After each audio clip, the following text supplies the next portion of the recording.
change something in our country. So this was our, as far as I remember this organization. This was a campaign directly related with the media, and I think it had effect. But of course, there are other factors which influence the voting process in Bulgaria. But this was really a great campaign.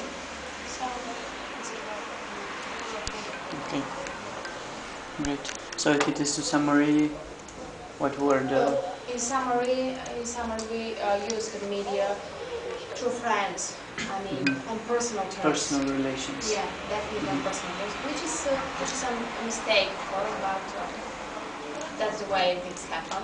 And we use mainly radios. For example, if there is an event, one of us goes to the radio and gives an interview about this event to promote it.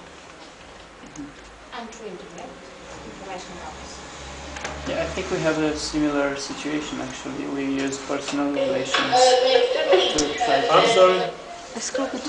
to try to promote, because actually journalists are usually interested in political events, like a politician fight with another one or so.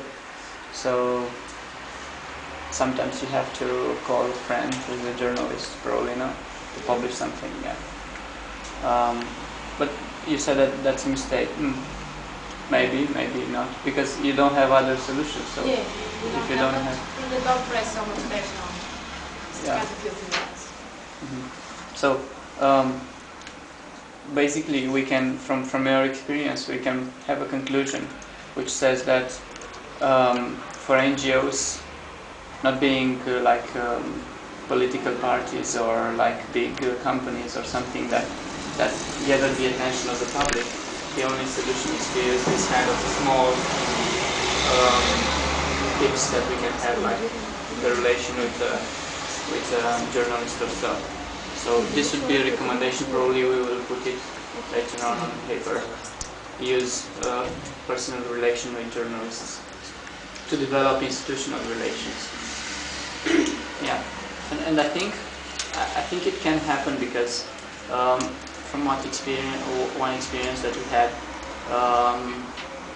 at the beginning, I started like personal relation with the journalist, developed it, and then meet the director, and then made like meetings from time to time, which became like an institutional relation from personal one.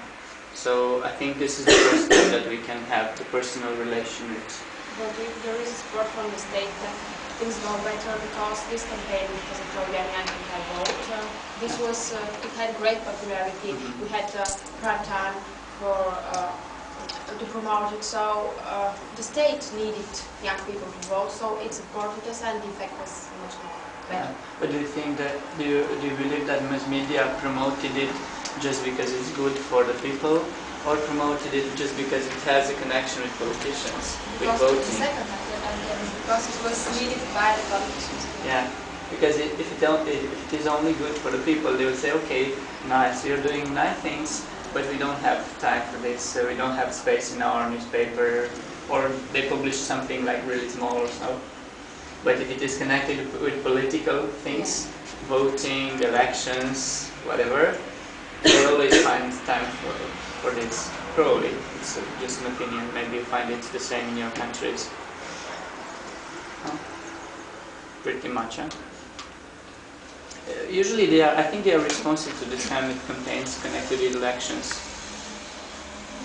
We had also some campaigns, some national NGOs made a coalition against, a coalition for cleaner parliament, and they made a list with all the members of the parliament which are not allowed to candidate anymore, are not allowed for the civil society, of course.